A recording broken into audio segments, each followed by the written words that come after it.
Amigo, né, pastor Diogo, o homem de Deus aí que tem nos dado essa oportunidade. Eu louvo a Deus por essa oportunidade de estar aqui mais uma vez com os irmãos.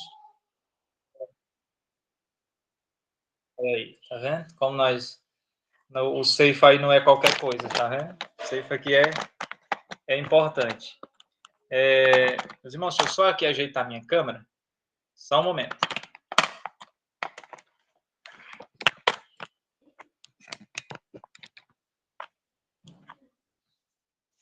Pronto.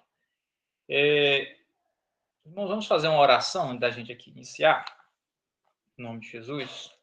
Senhor, nosso Deus e Pai, nós agradecemos ao Senhor por esta oportunidade, pedimos a direção do Senhor neste estudo, que o seu Espírito Santo nos conduza para que possamos aprender de forma abençoada a sua palavra. Que o Senhor possa nos conduzir, nos direcionar, em nome de Jesus. Amém.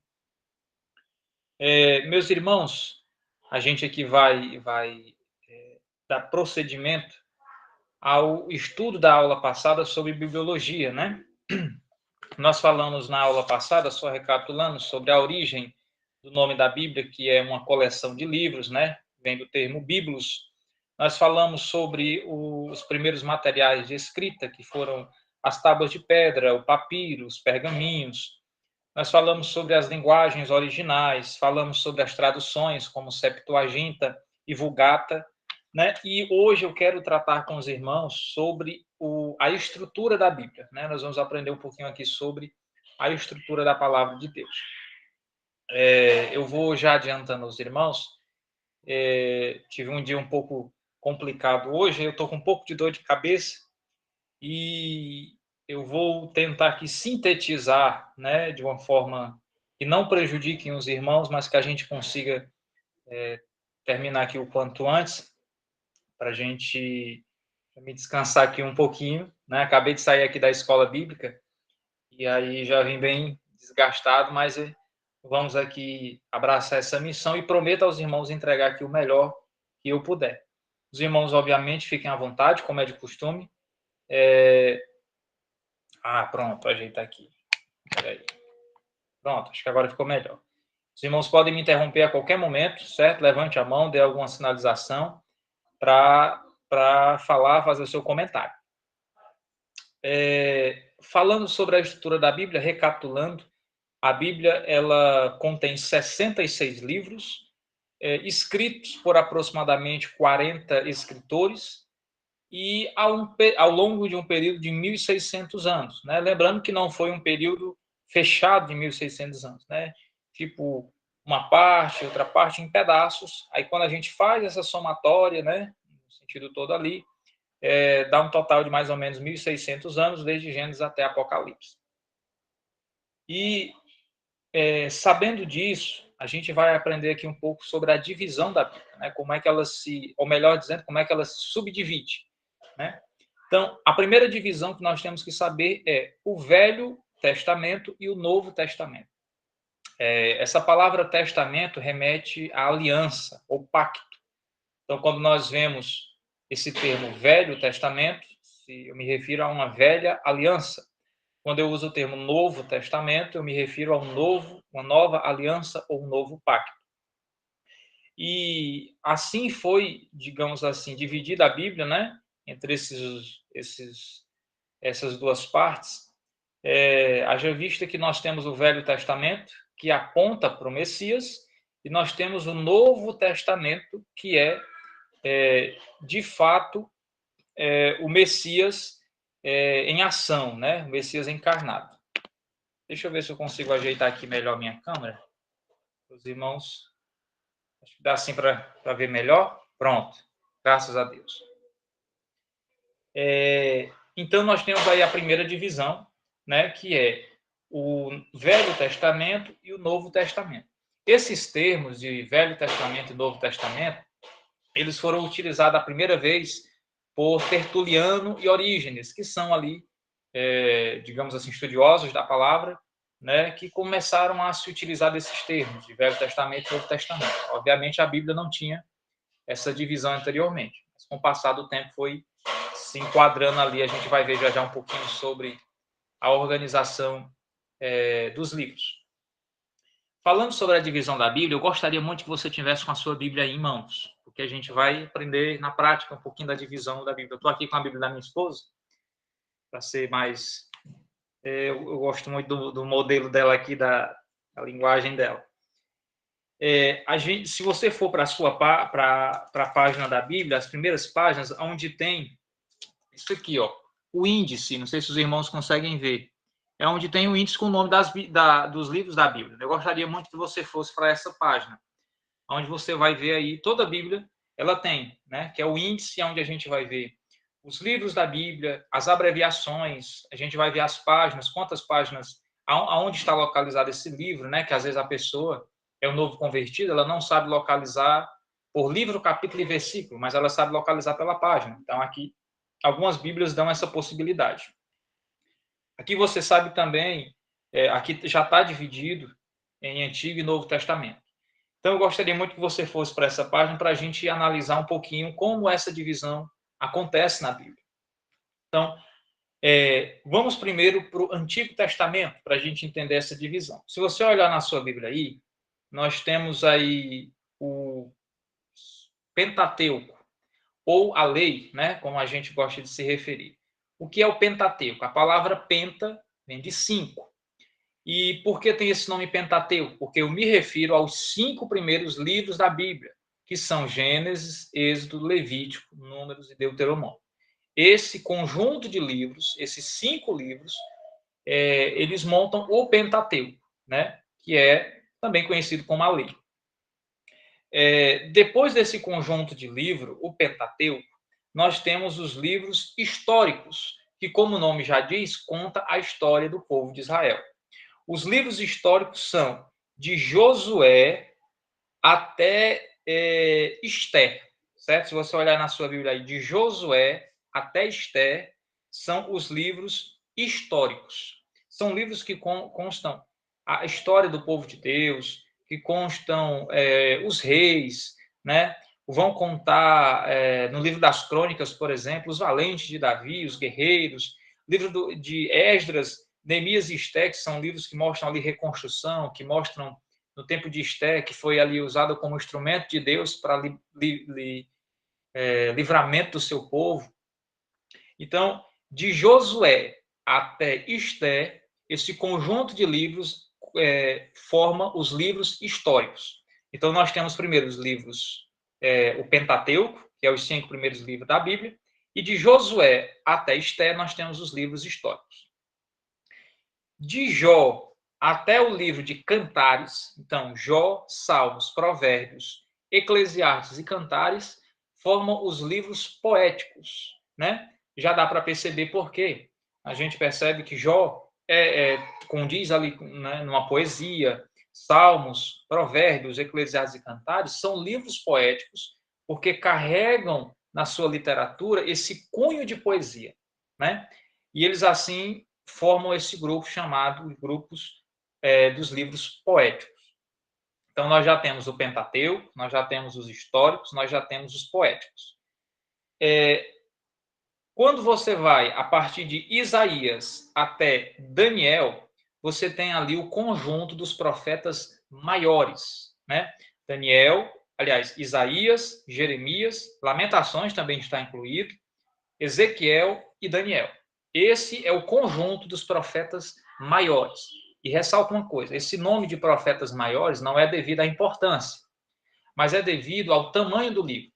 Você comparar, por exemplo, o livro de Isaías com o livro de Miqueias, de Jonas, de Naum, você vai ver que Isaías é muito grande, né? Em questão de capítulos e versículos. Então, quando eu uso a referência, o termo profeta maior, eu não me refiro à importância do profeta, mas eu me refiro ao tamanho do livro, né, que a gente encontra na Bíblia. Quando eu digo, por exemplo, um profeta menor, eu não me refiro à importância. Que o profeta maior é mais importante do que o profeta menor. Não é isso. Eu não estou falando de grau de importância, eu estou falando de volume de conteúdo no livro, né? Então, de Isaías até Daniel, profetas maiores. De Oséias até Malaquias, nós temos os profetas menores, né? Que são livros dos profetas que têm poucos capítulos, por exemplo, Obadias tem só um capítulo, né?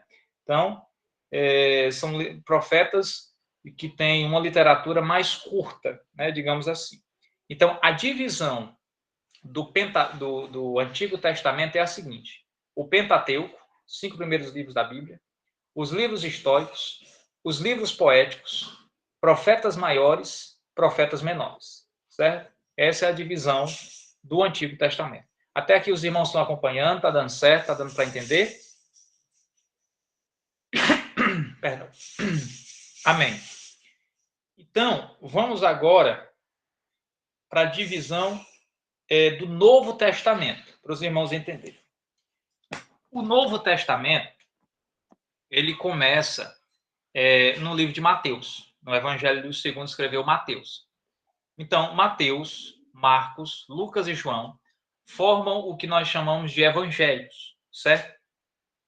Eu costumo até dizer que nós não temos 4 evangelhos. Nós temos um evangelho na visão de 4 evangelistas. Porque quando a gente vai unir esses livros, a gente percebe que é uma coisa só. Acontece que esses escreveram com pontos de vista diferentes. Mateus escreveu para os judeus, Marcos escreveu para os romanos, Lucas escreveu para os gregos e João escreveu para a igreja a nível universal. Então, cada um usou a linguagem, a cultura, a literatura que tinha ao seu dispor na ocasião que escreveu, né? E, inclusive, vale ressaltar, apesar de Mateus aparecer em primeiro lugar na listagem dos evangelhos, o primeiro evangelho a ser escrito foi o de Marcos, né? Marcos foi o primeiro evangelho a ser escrito. Logo depois vem os demais evangelhos. Mas Marcos foi o primeiro. Tanto é que possivelmente Lucas, né, que foi digamos, um dos últimos evangelhos a ser escrito, mais ou menos ali, ele possivelmente tirou algumas coisas do Evangelho de Marcos, né? Já que Marcos foi ali, digamos assim, o pontapé inicial. Se você for prestar atenção, o Evangelho de Marcos ele é muito curto, ele é abreviado, né? Haja visto os outros evangelhos. Ele tem apenas 16 capítulos, comparado com os demais, ele é pequeno. Então, esse primeiro grupo, os 4 evangelhos, formam o grupo, como eu já disse, de evangelhos ou biográficos, né, que falam sobre a biografia de Jesus. E só um conceito aqui que é interessante, nós temos, desses 4 evangelhos, 3 são sinóticos. E o que são evangelhos sinóticos? Evangelhos sinóticos são evangelhos semelhantes ou similares no seu conteúdo. Mateus, Marcos e Lucas são semelhantes no seu conteúdo. O quarto evangelho, que é o evangelho segundo João, ele não é sinótico. Por quê? Porque se você for ver o evangelho de João, ele segue uma formação diferente. Se você for ver os 3 evangelhos, eles focam muito nos milagres de Jesus, nas ações de Jesus, nas viagens de Jesus. O evangelho de João, ele foca nos discursos, nas pregações, nas mensagens, nos diálogos, nas conversas. Um exemplo disso é que no evangelho de João, nós temos a conversa com Nicodemos, que nós não encontramos nos outros evangelhos. Então, o Evangelho de João ele tem essa característica diferente dos outros 3. Então, o primeiro grupo do Novo Testamento são os Evangelhos. Segundo, é o livro histórico. Qual é o livro histórico do Novo Testamento? Atos dos Apóstolos, que conta justamente a história da igreja. Então, nós temos Evangelhos e História. Depois, nós temos o que nós chamamos de cartas paulinas, ou cartas de Paulo. Para quem não sabe, Paulo escreveu quase, ou melhor dizendo, mais de 50% do conteúdo do Novo Testamento foi escrito por Paulo, né? Paulo escreveu 13 epístolas, então, muito conteúdo aí. Então, nós temos de Romanos até, deixa eu ver aqui, até Filemon. De Romanos até Filemon,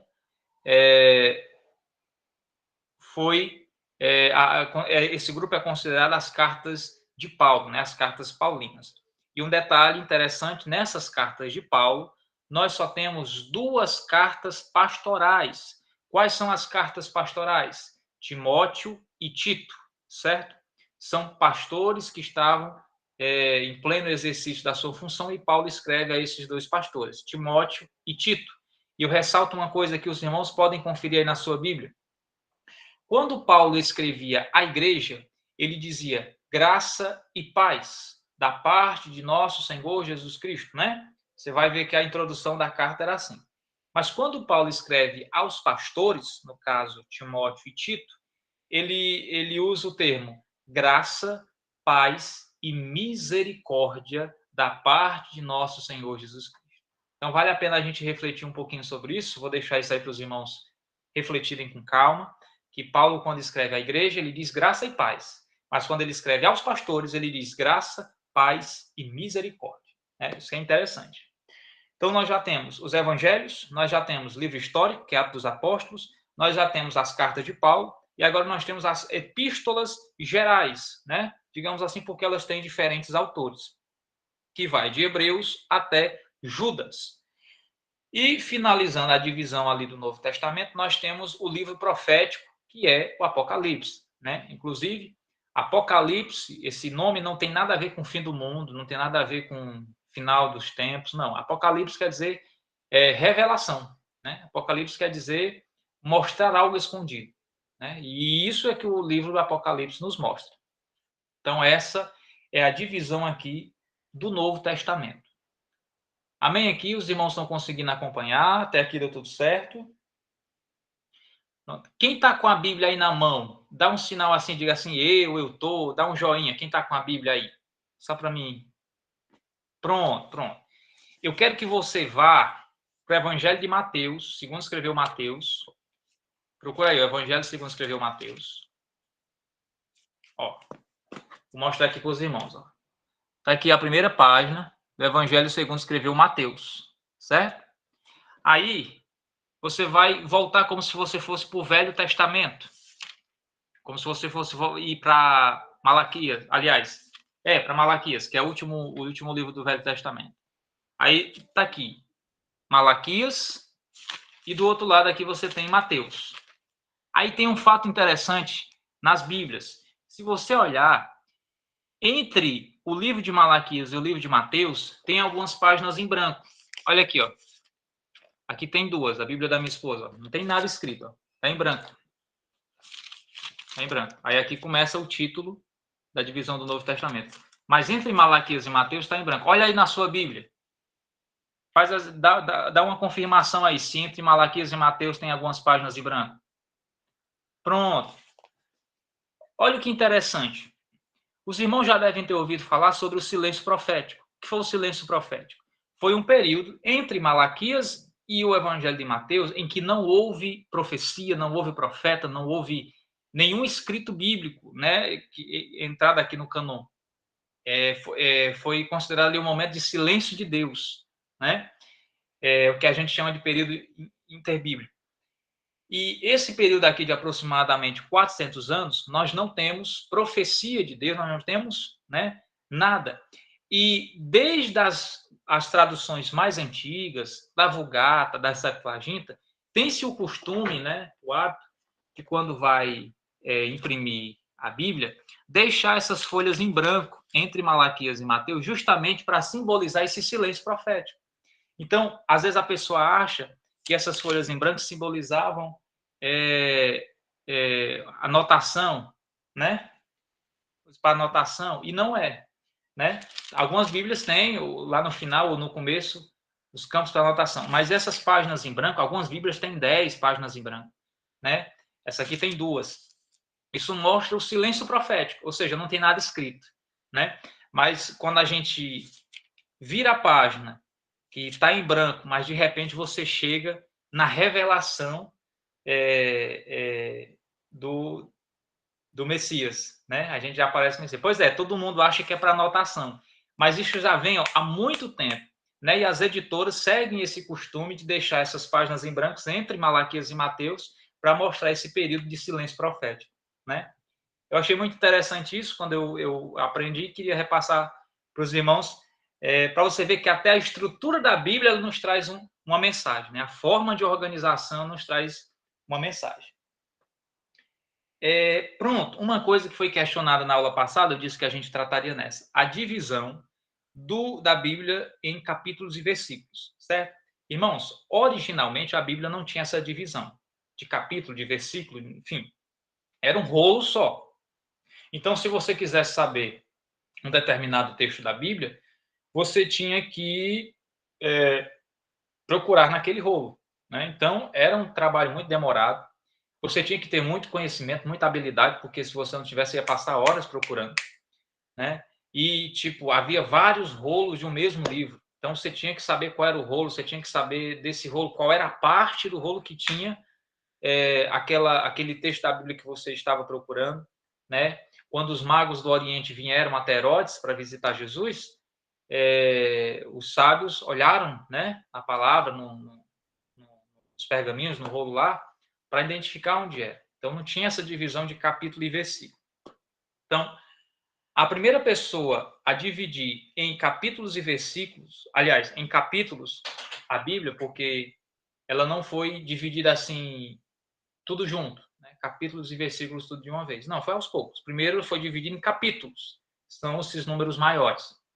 Foi Stephen Longton. Ele, ao longo de 1214 e 1227, ele fez essa divisão da Bíblia, né, toda, em capítulos, né? E aí ficou mais fácil de achar, porque aí se você quisesse achar uma parte que fala sobre o nascimento de Cristo, aí você já sabia qual era o capítulo, né? Então se tornava mais fácil. Passou-se ali algum tempo, né? Muito tempo, e aí um homem chamado Robert Stone foi quem, através ali das traduções, né? Da Vulgata e tudo, ele subdividiu o que já estava em capítulo, ele subdividiu em versículos. Isso facilitou ainda mais para encontrar, porque aí um capítulo era muito grande, mas aí o versículo reduzia, quando você procurava uma referência, ficava muito mais fácil, né? Ele dividiu em versículos a partir da versão Vulgata, né? Que era do hebraico para o latim, né? Então ficou mais fácil para a gente se encontrar. Só que tem um problema. Ao mesmo tempo que essa divisão em capítulos e versículos facilita na hora da gente procurar um texto, ao mesmo tempo ela pode fazer com que a gente tenha uma interpretação errada se essa divisão não for correta. Vou dar um exemplo.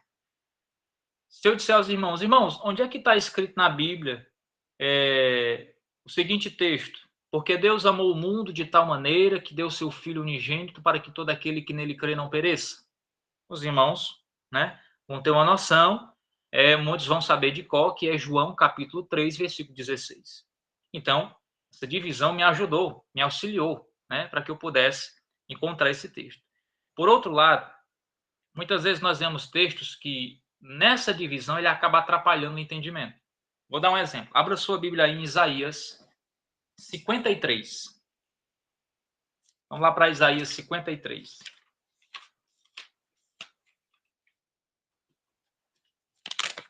Isaías 53. Vamos olhar aqui o texto. Quem abriu aí em Isaías 53? Dá um sinal aí para mim saber que você está comigo. E eu estou contigo e nós não nos deixaremos nem nos desampararemos. Estamos juntos aqui. Amém. Pronto. Abriu aí em Isaías 53. A famosa frase de início. Quem deu crédito à nossa pregação e a quem se manifestou o braço do Senhor? Versículo 1 do capítulo 53. Quem deu crédito à nossa pregação? Aí a questão é, que pregação? O que foi pregado? Para a gente entender isso, você tem que subir três versículos antes. Os versículos 13, 14 e 15 do capítulo 52, o capítulo anterior. Olha aí o capítulo 52, o capítulo antes, o versículo 13. Mas vamos ler o 13, o 14 e o 15. Eis que o meu servo operará com prudência, será engrandecido e elevado e muito sublime. Como pasmaram muitos à vista dele, pois o seu parecer estava tão desfigurado, mais do que o de outro qualquer, e a sua figura mais do que a dos outros filhos dos homens. Assim, borrifará muitas nações, e os reis fecharão as suas bocas por causa dele, porque aquilo que não lhes foi anunciado verão, e aquilo que eles não ouviram entenderão. Aí a gente entende qual era a mensagem. Aí o texto diz, quem deu crédito à nossa pregação? Que pregação? Ora, a pregação do capítulo 52, versículo 13 ao 15. Na realidade, O capítulo 53 deveria começar no versículo 13, para que a gente pudesse ter um entendimento correto do texto. Então, perceba que a gente tem o costume, por exemplo, de quando lê a Bíblia, ler por capítulos. E muitas vezes a gente perde o entendimento do texto por conta dessa separação, sendo que a Bíblia tem que ser lida como se fosse um livro só, né? Então, eu recomendo você, quando você for ler a Bíblia, faça o teste de, por exemplo, quebrar os livros. Por exemplo, ao invés de você ler do primeiro versículo ao último versículo, leia quebrar, leia como se fosse um livro todo. Você vai ver que você vai ter um entendimento muito maior daquele texto, porque às vezes você tem um questionamento no capítulo e a questão é resolvida no capítulo anterior ou no capítulo depois. Então é interessante a gente entender isso. Vamos agora para um outro livro, vamos agora para o Novo Testamento, Hebreus, capítulo 12. Essa aqui os irmãos já devem ter visto. Hebreus, capítulo 12. Abra aí, Hebreus, capítulo 12 e o versículo 1. Hebreus 12, 1. Eu vou ler só a primeira parte, os irmãos conhecem o restante, né? Portanto, nós também, pois que estamos rodeados de uma tão grande nuvem de testemunhas, deixemos todo o embaraço e o pecado que tão de perto nos rodeia. Irmão, vem cá. Você não precisa ser teólogo e nem muita coisa para entender esse texto aqui, não. Basta saber uma coisinha simples de português. Mas muitas vezes, quem aqui já ouviu falar, ou já viu uma pregação, ou até já pregou, né? Dizendo assim, olha, portanto, nós também, que estamos rodeados de uma tão grande nuvem de testemunha, as pessoas estão olhando, irmão, a nossa vida, as pessoas estão olhando, né, o nosso comportamento, nós temos que deixar o pecado embaraçar. Irmão, as testemunhas que o texto fala aqui, essa nuvem de testemunhas, são as pessoas do dia de hoje? São as pessoas da nossa geração agora? Ou estaria se referindo a outras pessoas? Na realidade, esse texto aqui dá para você interpretar por uma coisa bem simples. O texto começa dizendo assim: portanto, nós também. Irmão, ninguém começa uma frase dizendo portanto. A gente só diz portanto no final de uma frase para concluir. Por exemplo, eu digo assim: hoje está chovendo, portanto, não irei ao culto. Hoje eu estou doente, portanto, não poderei trabalhar hoje. Portanto, é a conclusão de algo que foi dito anteriormente. Então, para mim entender isso aqui, é como se eu visse o seguinte: portanto, nós também, que estamos rodeados de uma tão grande nuvem de testemunhas. Irmão, essa nuvem de testemunha não se refere às pessoas ao nosso redor, que estão vendo aqui a nossa vida. Obviamente, nós temos que ter cuidado, existem outros textos que dizem isso. Mas esse aqui está tratando das nuvens de testemunhas do capítulo 11. E no capítulo 11, o que é que nós encontramos? O que nós conhecemos como a galeria dos heróis da fé, né? Se você for ler, eu vou ler aqui, capítulo 11, o versículo 36 em diante, certo? E eu vou ler o versículo 1 do capítulo 12 como se fosse um capítulo só, para os irmãos entenderem.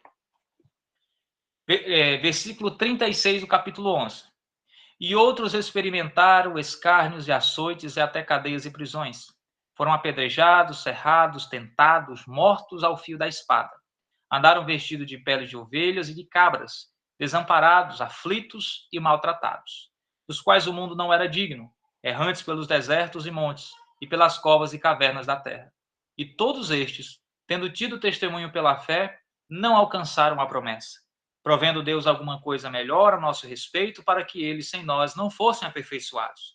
Portanto, nós também, pois que estamos rodeados de uma tão grande nuvem de testemunhas, deixemos todo o embaraço e o pecado que tão de perto nos rodeia e corramos com paciência a carreira que nos está proposta. Percebe que o texto está se referindo a esses homens que a Bíblia está falando. O que é que o escritor aos Hebreus está querendo dizer? Irmãos, nós que estamos diante dessas testemunhas, desses homens e mulheres de Deus que deram suas vidas pelo Evangelho, temos que deixar o pecado e o embaraço, o pecado que nos rodeia e correr, né, esse caminho, essa carreira que nos está proposta, assim como eles correram a deles. Percebe que o texto ficou fácil de entender? Né? Então, essa nuvem de testemunhas aqui não é exatamente as pessoas ao nosso redor. mas se refere a esses homens e mulheres de Deus que arriscaram a sua vida em prol do Evangelho. Amém aqui? Se o irmão quiser comentar alguma coisa, fazer algum comentário, fica à vontade. Só enquanto eu me organizo aqui.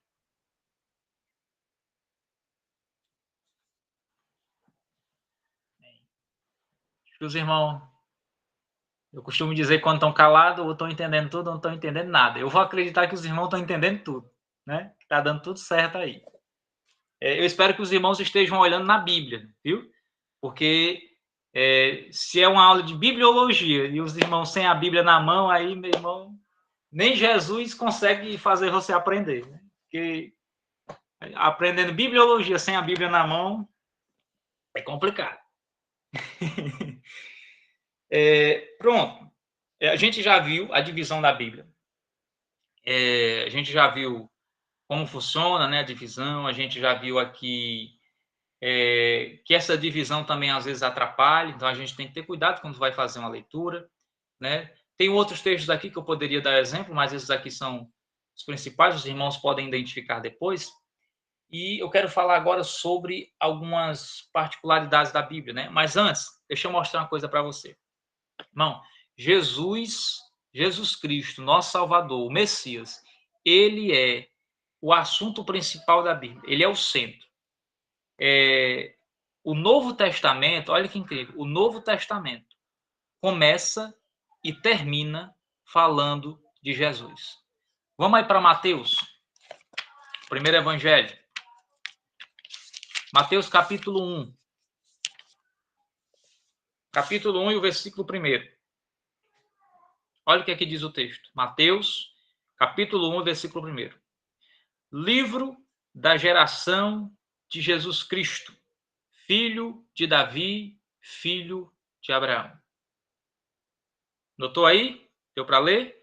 Livro da geração de Jesus Cristo, filho de Davi, filho de Abraão. Vamos agora lá para Apocalipse, o último livro da Bíblia. Você vai para o último versículo, capítulo 22 de Apocalipse, o último livro da Bíblia. Você vai procurar o capítulo 22 e o versículo 21. É o último versículo. É o último versículo da Bíblia. Olha o que aqui diz o texto. A graça de nosso Senhor Jesus Cristo seja com todos vós. Amém. Olha que maravilha. O Novo Testamento começa e termina com o nome de Jesus. Ele é o centro da Bíblia. Ele é o assunto principal, né? Então, não dá para ter um culto, não dá para ter adoração, não dá para ter um congresso, não dá para ter uma festa que Jesus não seja o centro, porque na Bíblia ele é o centro de tudo. Ele é o começo, ele é o final. Ele é o alfa, é o ômega, como ele diz na sua palavra, é o primeiro e o derradeiro. Então, o Novo Testamento aqui a gente vê que começa e termina em Jesus. E se a gente for esticar, vamos lá para Gênesis, né? Versículo 1. No princípio criou Deus os céus e a terra. Quando a gente vai estudar o original, o hebraico, né, tá lá, Bereshit bara Elohim. A gente vai ver que esse Elohim está no plural. Só que esse plural não está se referindo a deuses estranhos, está se referindo à Trindade. Então, Jesus estava lá, né? A gente vê a presença do Espírito Santo no Gênesis, porque a Bíblia diz que o Espírito pairava por sobre a face do abismo. Então, olha que maravilha, né? Então, Jesus é o centro de tudo, é maravilhoso. Não dá para a gente entrar agora nessa questão do hebraico, lá do Gênesis, né? A gente fica aqui animado, mas Jesus é o tema central de toda a Bíblia, né? Ele ali é o assunto principal de toda a palavra de Deus. Deixa eu mostrar aqui para os irmãos algumas particularidades da Bíblia que eu acho muito interessante a gente entender. Primeira coisa que é interessante na Bíblia, tem 2 livros na Bíblia que não mencionam o nome de Deus, mas a presença dele é real, é notória e é verídica. A gente vê a presença de Deus naquele livro, mas não fala de Deus. Tem algum irmão aí que arrisca dizer? 2 livros da Bíblia que não mencionam o nome de Deus, mas a sua presença é notória no livro. Ele não fala o nome de Deus, mas a sua presença é notória ali no livro. Quem que arrisca dizer aí? Olha, já saiu um aí. Esté e Cantares. Pronto. Obrigado, irmão Paulo. Obrigado a outro irmão que contribuiu. Esther e Cantares. Esses dois livros não falam o nome de Deus, não mencionam o nome de Deus, mas nós vemos a presença de Deus ali, irmão, do começo ao fim. Não tem como você ler Esther e não ver que Deus está naquele negócio, né? Que a forma como ela se torna rainha, a forma como o povo é livre, aliás, é livrado, né, da condenação, né, que os judeus seriam mortos e tudo. Deus está ali do começo ao fim. E Cantares, irmão. Não tem como você ler Cantares de Salomão sem ver a presença de Deus ali, né?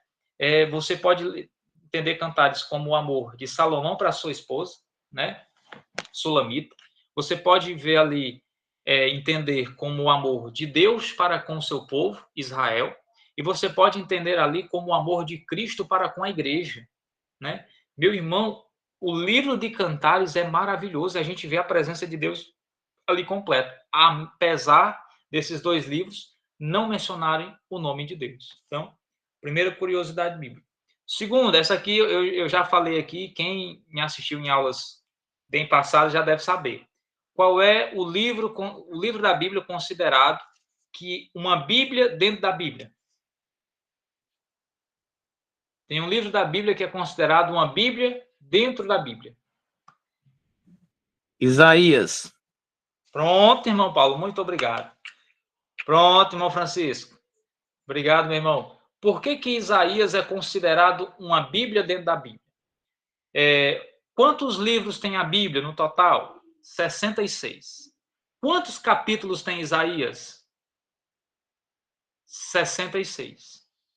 Olha que maravilha. Aí, quando você vai lá para Isaías, você lembra que o Antigo Testamento ele tem 39 livros.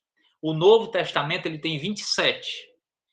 Para você decorar isso, como é que eu faço para aprender? Se preocupe em aprender somente a quantidade, 39 e 27. Não precisa você saber de qual é não. 39 e 27, 39 e 27. Como é que eu sei se é o Velho Testamento que tem 39 ou se é o Novo? É fácil. Imagine que tem dois irmãos. Um tem 39 anos e o outro tem 27. Qual dos dois é o mais velho? Aí você pensa, ora, o que tem 39. Então, o que tem 39 é o mais velho, Velho Testamento. O que tem 27 é o mais novo, Novo Testamento. Então, se preocupe em aprender somente a quantidade, 39 e 27.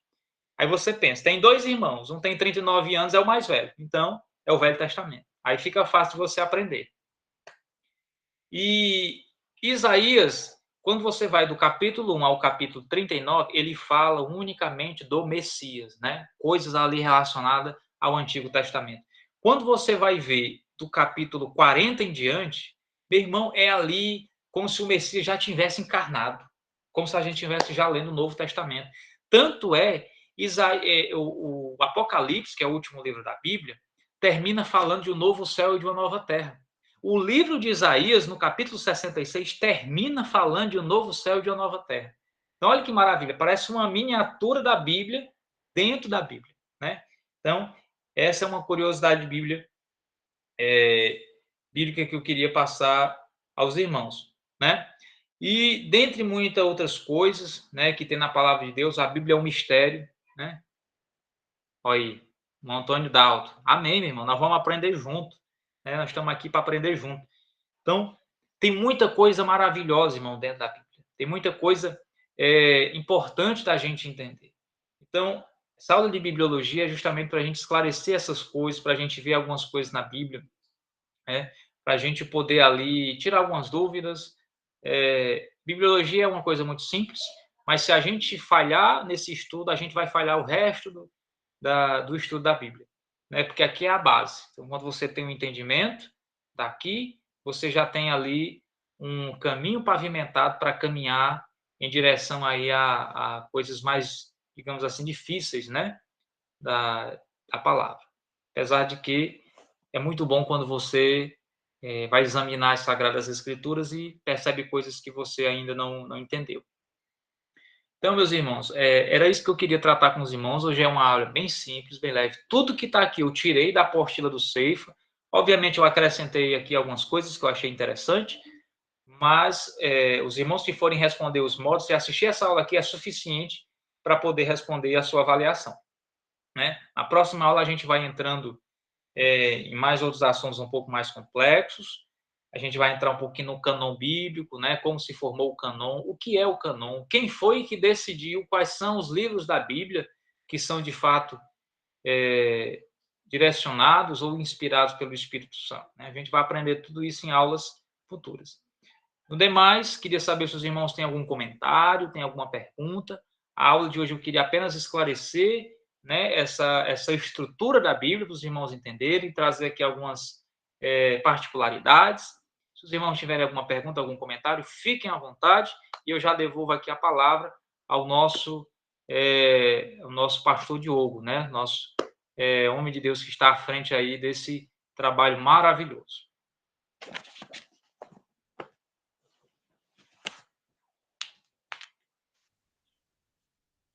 Uma comentário. Pergunta.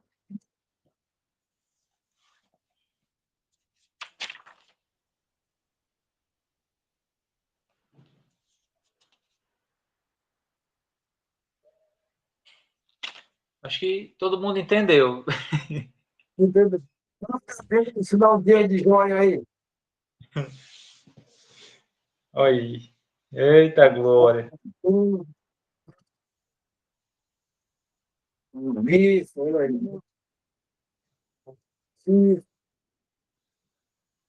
Benção, né? Graças a Deus. Lembrando, irmãos, que essas aulas elas estão indo para o meu canal do YouTube. É só você estar com abreviado, BR.Jogo de Leve. Essas aulas vão estar lá.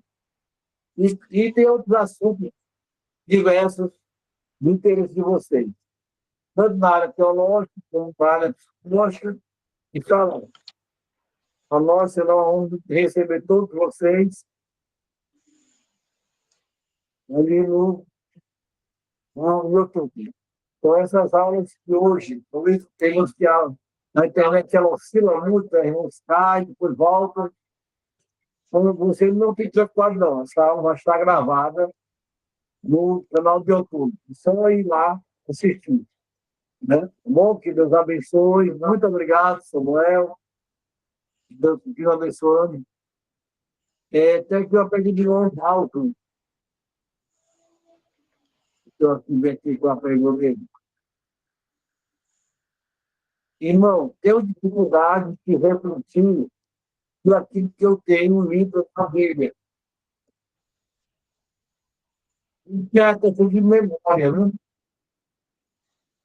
Isso, amor. Pastor, deixa eu só complementar aqui.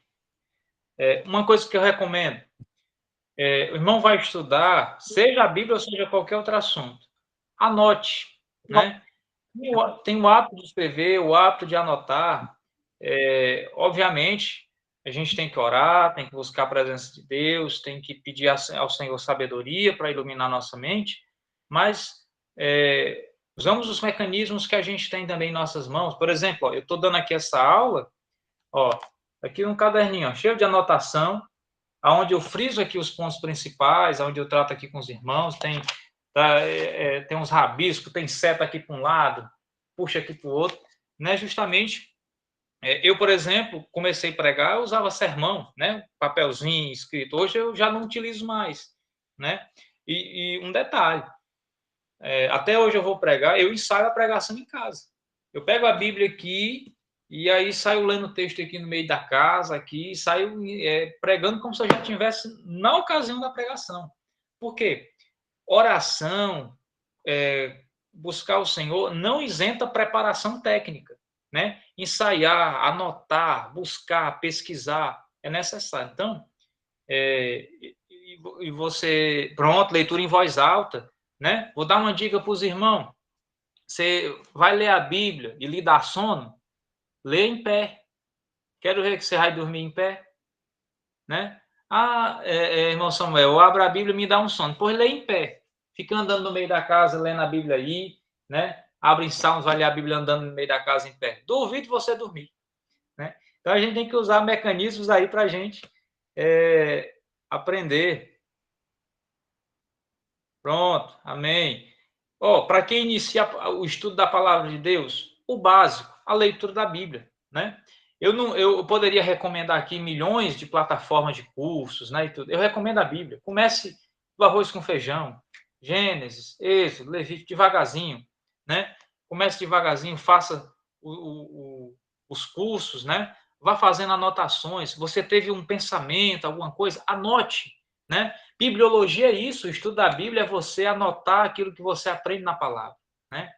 A gente vai anotando os textos devagarzinho, até hoje eu faço anotação, né? Eu não tenho o costume de riscar a Bíblia. Se você olhar minha Bíblia, minhas revistas, eu não tenho costume de riscar, mas eu gosto de escrever, eu tenho um caderno, eu tenho uma agenda, né? Então, crio o hábito. Os irmãos que querem começar a pregar, eu já vi, pastor Diogo, muita gente dizer assim, não, Samuel, eu não leio a Bíblia porque eu não sou pregador. Mas, na realidade, é o contrário. A pessoa não prega porque não lê. Porque vai pregar o quê se não lê? Né? Eu não leio a Bíblia porque eu não sou pregador. Não, você não prega porque não lê. Porque Deus não vai dar oportunidade para um pregador que não lê a Bíblia. Né? Então, é esse estudo, essa preparação e começar do básico.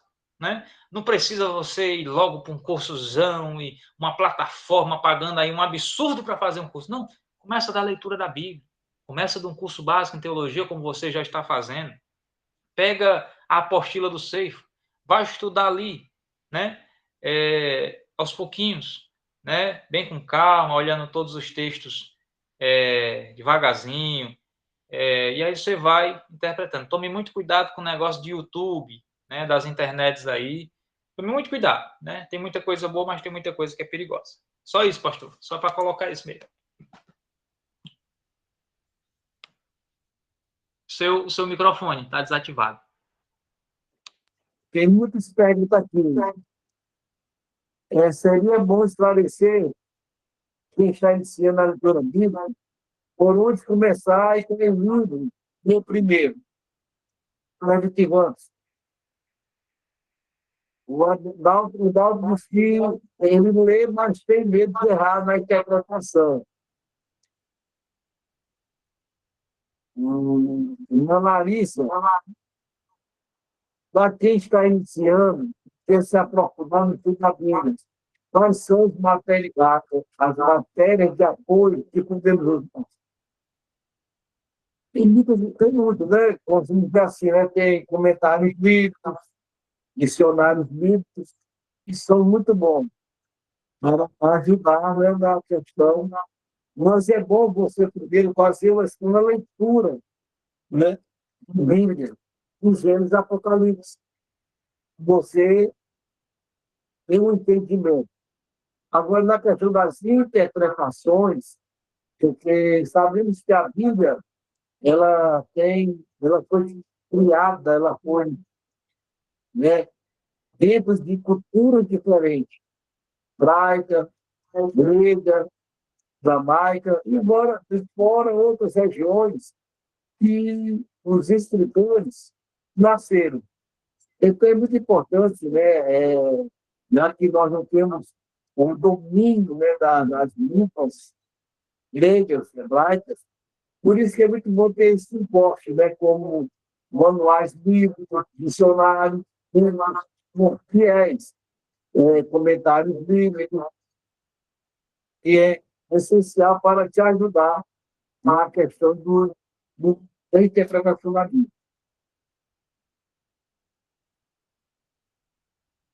E quais são os livros para ver inteiramente? Eu gosto muito assim, aqui nós estamos do Evangelho, né?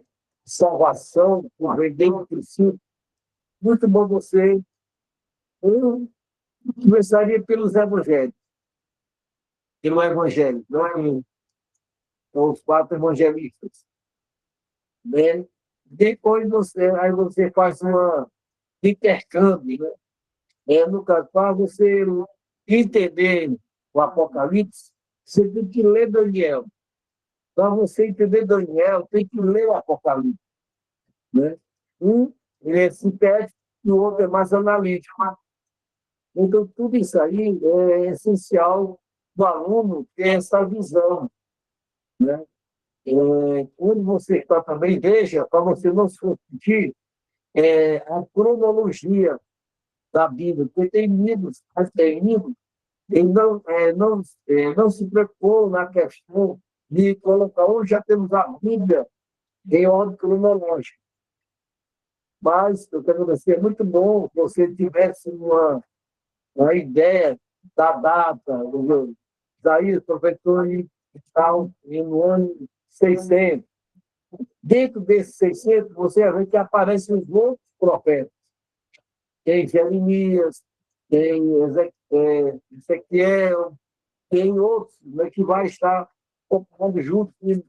Só que são lugares diferentes, mas a data, eles são próximos um da outra. É muito bom o aluno ter essa visão, né, da, da data, local, e você vai te dar a geografia dele. Isso é muito bom para o aluno estudar, e eu não chego por causa disso. Porque se você ler a Bíblia, ela de forma solta, é muito perigoso. Né? Você, às vezes, não vai entender. É como disse o professor, nós temos que ter essa visão técnica, né? Da como localizar os livros, as datas, locais, né? O porquê que foi colocado naquele momento. Tudo isso é essencial para você gerar uma interpretação fiel da palavra de Deus. Muito bom, muito obrigado, Evangelista Samuel. Deixar o nosso evangelho bonito, a dor de cabeça, né? Não é fácil, né? Eu também, o nosso coordenador, não pôde participar da escola hoje, tive que coordenar a escola, tive que ensinar na escola e tive que estar agora aqui com vocês. E não é fácil, não. Que Deus abençoe nosso Samuel, aos nossos alunos. Não esqueçam, entre lá no canal do YouTube para você pegar as aulas, né, que estão sendo ministradas e as aulas anteriores. Tá bom? É só entrar, doutor, abreviado, DR, Diogo Guilherme. Que Deus abençoe a todos. Muito obrigado aos nossos alunos pelo convite, pela convocação, né? Eu 19 pessoas, se não me falha aqui a memória, e participaram da aula do hoje. Que Deus abençoe a todos. Noite de som, até a terceira aula. Tem coisa boa por aí, mais coisa boa. Samuel vai ter que estar, como está, né? Carta da manga aí, é assim mesmo. Muito obrigado. Então, que Deus abençoe. Uma ótima noite. E a paz do Senhor para todos vocês. Muito obrigado, evangelista. Mais uma vez, Deus te recompense.